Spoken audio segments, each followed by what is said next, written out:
Guys, മറ്റൊരു വീഡിയോയിലേക്ക് എല്ലാവർക്കും സ്വാഗതം. അപ്പോൾ ഇന്നത്തെ പരിപാടി എന്ന് വെച്ചാൽ ഇന്ന് നമ്മൾ ഒന്ന് ഹോസ്പിറ്റലിൽ പോവാണ്. അപ്പം ഹോസ്പിറ്റലിൽ പോകുന്ന സമയത്തുള്ള വിശേഷങ്ങളാണ് ഈ കാണാൻ പോകുന്നത്. അപ്പോൾ ഇന്ന് ഞാൻ സൺഗ്ലാസ് എല്ലാം വെച്ചിട്ടാണ് പോകുന്നത്. കാരണം എന്ന് വെച്ചാൽ ഇപ്പം ഭയങ്കര ചൂടാണ്. വെയിലിൻ്റെ എന്താ പറയുക, നമുക്ക് വെയിലിൻ്റെ ആ ഒരു തീവ്രത നമുക്ക് ഒട്ടും സഹിക്കാൻ പറ്റാത്തതാണ്. അപ്പോൾ ഡ്രൈവ് ചെയ്യുന്ന സമയത്ത് കുറച്ച് എന്താ പറയുക, ഒരു ഇറിറ്റേഷനൊക്കെ ഫീൽ ചെയ്യും. അതുകൊണ്ട് ഞാൻ സൺഗ്ലാസ്സൊക്കെ ഇപ്പോൾ യൂസ് ചെയ്യാൻ തുടങ്ങി. അപ്പോഴാണ് നമ്മൾ അപ്പുറത്തെ ഷോപ്പിൽ നിന്ന് വാങ്ങിച്ച് ഫ്രൂട്ട് കാണിച്ചു തന്നത്. പിന്നെ നമ്മളിത് ഹോസ്പിറ്റലിലെത്തിയതിന് ശേഷം നമ്മൾ വെയിറ്റിംഗ് ആണ്. കാരണം കുറേ ടോക്കൺ കയറി പോകാനുണ്ട്. നമ്മളങ്ങ് ഊരത്തൂരുള്ളൊരു ഹോസ്പിറ്റലിലേക്കാണ് പോയത്. അതൊക്കെ കഴിഞ്ഞതിന് ശേഷം ഞങ്ങളിതാ സിന്ധുവാനിയുടെ വീട്ടിലേക്ക് പോവുകയാണ്. എൻ്റെ വീഡിയോസ് കണ്ടിട്ടുള്ളവരാണെങ്കിൽ അറിയാൻ കഴിഞ്ഞ ആഴ്ച നമ്മൾ ഇവിടെ പോയിട്ടുണ്ട്. അപ്പോൾ ഞങ്ങൾ ചെല്ലുമ്പോൾ കൊച്ചച്ഛൻ നമ്മുടെ മുരിങ്ങാക്കോല് പറിച്ചിടുന്നു. അപ്പോൾ നല്ല മൂത്തിട്ടുണ്ടെന്ന് പറഞ്ഞിട്ടാണ് ഈ പറിക്കുന്നത്.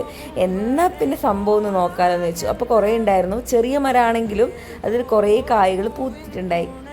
അപ്പം എന്താ പറയുക, നമുക്ക് ആവശ്യമുള്ളതും പിന്നെ നമുക്ക് കൊണ്ടുപോകാനും ഒക്കെ കിട്ടിയിട്ടുണ്ടായി.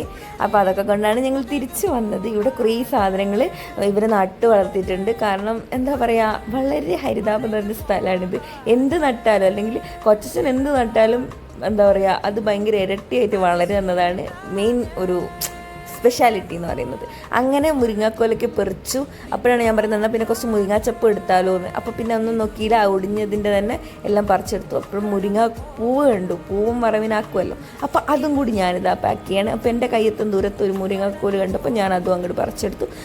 ശേഷം ഞങ്ങളിതാ വീട്ടിലേക്ക് കയറുന്നു. അപ്പോൾ അർജുട്ടൻ എൻട്രി ആണ്, ഹായ്ഡാ എന്ന് പറയുന്നു. അതിന് ശേഷം ഞങ്ങളിതാ ഫുഡ് കഴിക്കാൻ വേണ്ടി പോകണത്. അതിന് മുന്നേ ഉണ്ട് നമ്മുടെ അവിടുത്തെ പൂച്ചയാണിത്. അപ്പോൾ സിന്ധു ആൻറ്റി ഇങ്ങനെ കാലം കൊണ്ട് തടവി കൊടുക്കുന്നതിന് വേണ്ടിയിട്ട് അതിങ്ങനെ കിടന്നു കൊടുക്കുക. അപ്പോൾ ഒരു സൈഡ് തടവി കഴിഞ്ഞതിന് ശേഷം ഉണ്ട് ഇപ്പുറ സൈഡും തടവ് എന്നുള്ള രീതിയിൽ കിടന്നു കൊടുക്കുന്നു. എന്തായാലും ഏതാ രസം കാണാൻ. ഇതാണ് നമ്മൾ മൃഗങ്ങളെയൊക്കെ സ്നേഹിച്ചാൽ അവർ നമ്മൾ ഭയങ്കരമായിട്ട് സ്നേഹിച്ചാലേ തിരിയും അല്ലേ.